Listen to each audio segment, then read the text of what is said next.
And welcome back to The Factor Uncensored. We continue our...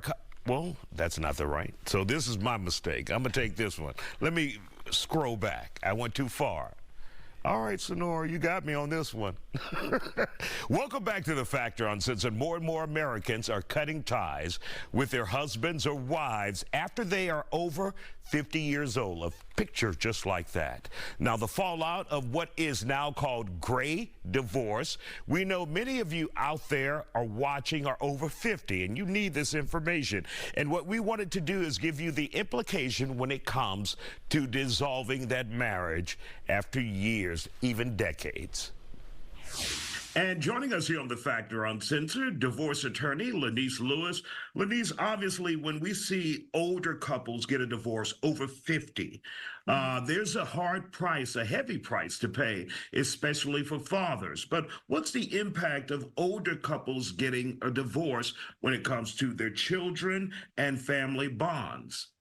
So a lot of times, Isaiah, what we see happen is when these older couples get divorced, that the children will gravitate, just being, honest, a lot of times to the mother and the maternal side. And so these people in this age group, by now, they've not only probably got adult children, but they also have grandchildren. And so now we're at a place where we have moments, family moments and things like that are spent together. And we just realize that people are typically more sensitive to how mom feels, right? If mom's gonna feel left out or mom's gonna feel alone. So I think that plays a huge role in us seeing children gravitate more so to the mother or the mother when the wife, when the parties separate at this juncture in life.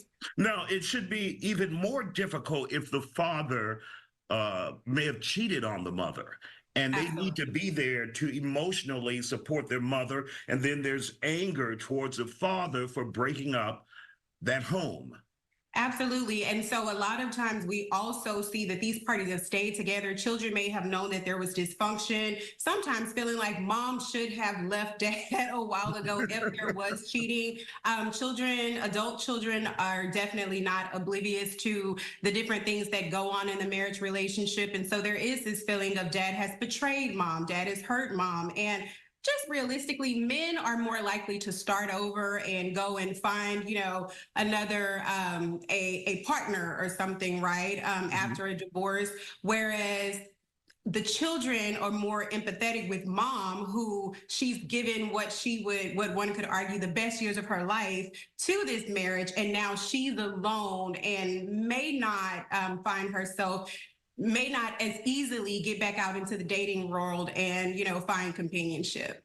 Now, we have heard in the past, Lanice, about daddy's girl, but that doesn't even hold even if mom and dad separates, right? Well, you know what?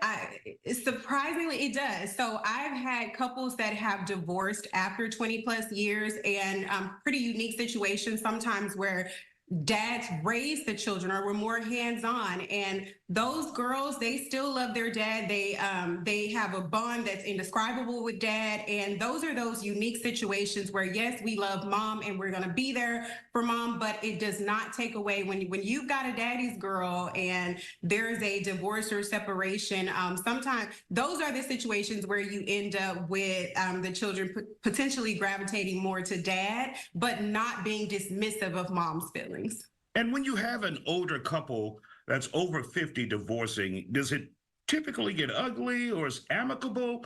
How does that separation work with your experience in seeing it?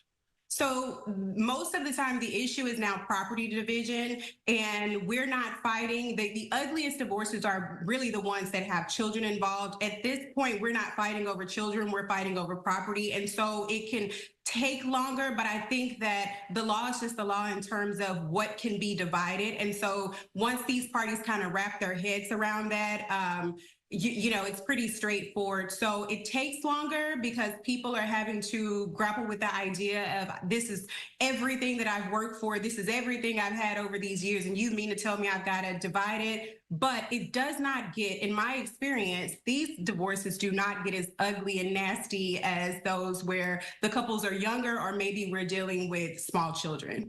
And what's your best advice for someone who may be considering one of what they consider a graying divorce, divorce after 50. What would be your best piece of advice for them if they're approaching that decision?